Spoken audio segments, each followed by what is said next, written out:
Uncovering the secrets and exposing the lies. That's what readers of freedomsphoenix.com get every day. Readers of freedomsphoenix.com are constantly provided the information that detail the real news between the lines of propaganda about government policies and the true relationship we all have with coercive governments. Learn the true condition of our economy, innovations and technological breakthroughs in energy, health, computer science, and space travel. Learn the truth well before it's admitted to in the lamestream media, the media that is so last century. Corporate media has evolved into nothing more than distributors of government propaganda, but we now have a fantastic alternative. FreedomsPhoenix.com provides constant news updates on the issues that affect our lives in the most important ways. Our liberty and our property are under constant attack, and FreedomsPhoenix.com provides the understanding behind the propaganda while encouraging the participation of our readers. Join us at FreedomsPhoenix.com. That's freedoms with an S, Phoenix.com. FreedomsPhoenix.com, where the revolution between the ears has already matured.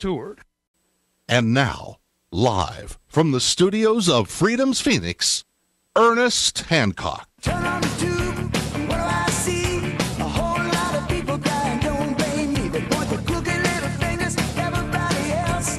Spend all the time feeling sorry for themselves. Victim of this, victim of that. Your mama's too thin and your daddy too fat. Get over it. Get over it.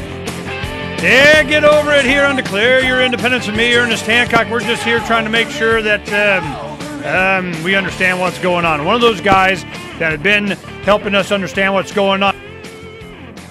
What's been helping us understand what's going on from the beginning has been Jack McLamb.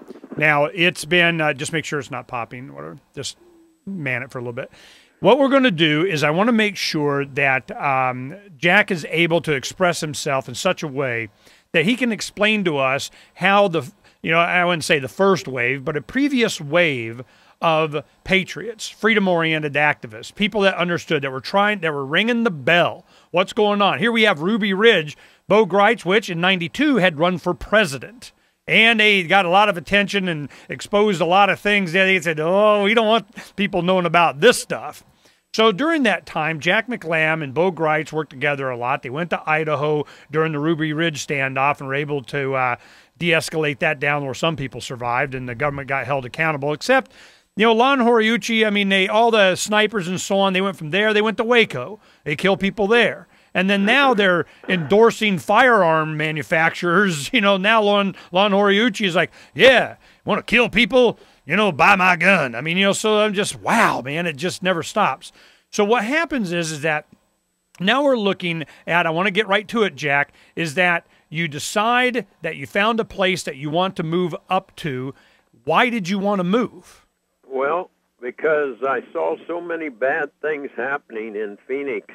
I worked my whole career in the war zone of South Phoenix, and I am the most highly decorated officer in the Phoenix Police Department, but I'm also the most fired officer in the Phoenix Police Department. And Chief Ruben Ortega was trying to get me killed because when I was fired 3 times and they kept putting me back to work, the Civil Service Board of Phoenix kept telling the chief that I had a right to refuse not to do things criminal that I was being ordered to do in the Phoenix Police Department, like get together in a big room. Somebody that had their rights violated last night was going to sue the department, so he told us to get together in a big room and get all of our police reports the same. And I said, I'm not going to do it. I said, I'm going to write my police report of exactly what happened, and he got ticked off at me and fired me for disobeying a direct order. And then he told me to go home and get the list of your Aid and Abet newsletter list. Yeah, my Aid and Abet newsletter list, and turn it over to him. And I figured because the feds wanted that list so they could start executing the soldiers and police that were on my list. And that's exactly what this other organization is doing today. I'm trying to think of the name of it. So by not giving up your list, that, and what was the list to? I mean, what were you sending to whom? Well, I was sending the newsletter to all these police and soldiers, and they wanted that list so they could start going around and executing them. And what was in the newsletter? What'd you say? What was in the newsletter? Well, it was teaching them their oath of office that they took to the American people, not to the government of the United States. The original oath keeper, Jack McLamb. Yes, and oath keepers, I'm sad to say, is making lists right now. They had over 1,200 soldiers and police officers on the list here about a year and a half ago, and I'm sure they've got several thousand now. And I got a hold of Stuart Rhodes and told him that he's going to get his door kicked in one day if he's not working for the government, and they're going to take that list and they're going to go around and start executing all these people. And he didn't care, so he kept on signing up police and soldiers who will refuse to obey the New World Order. And so I'm sad to say that Stuart Rhodes is not concerned at all about having his list taken from him. Well, it gets to a point, you get into our age bracket and understanding of the Internet, it's almost impossible to be secret anyways. If you're going to be on the list, you're better off be on top of the list. And you're definitely on top of the list, so you're still breathing. Yeah, that's right. But I pray every day, and God has protected me tremendously. I've had attacks on my life, but back to the police department, after I came back after the third time I was fired, Chief Ruben Ortega gave the order out to the department to all 2,500 police officers that if Jack McLamb calls for a backup in South Phoenix, don't go. If you go, you're going to be fired. And so for 5 years, I worked without a backup in South Phoenix and was beat up a number of times and had some critical injuries. And I finally,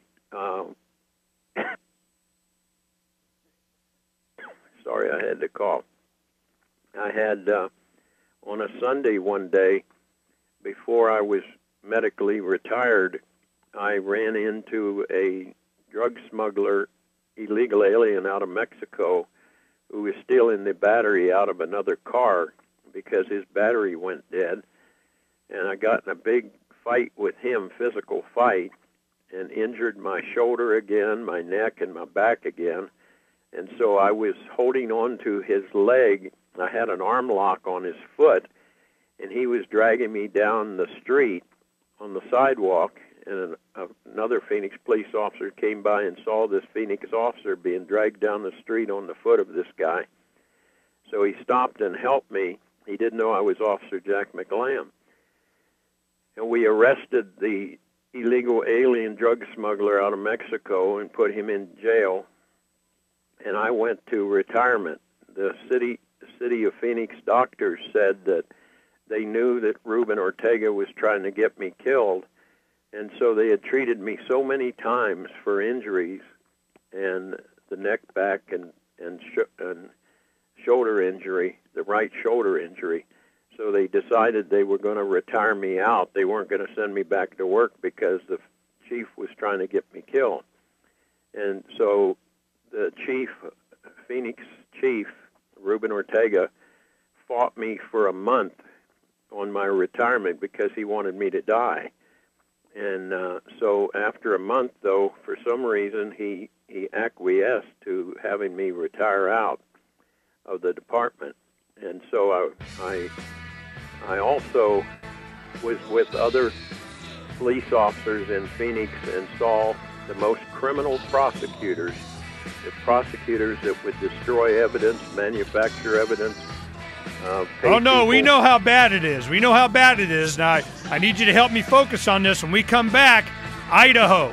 I want to know about Idaho. You went to Idaho. Okay. And we'll get to that when we come back here in just a little bit. All right, brother.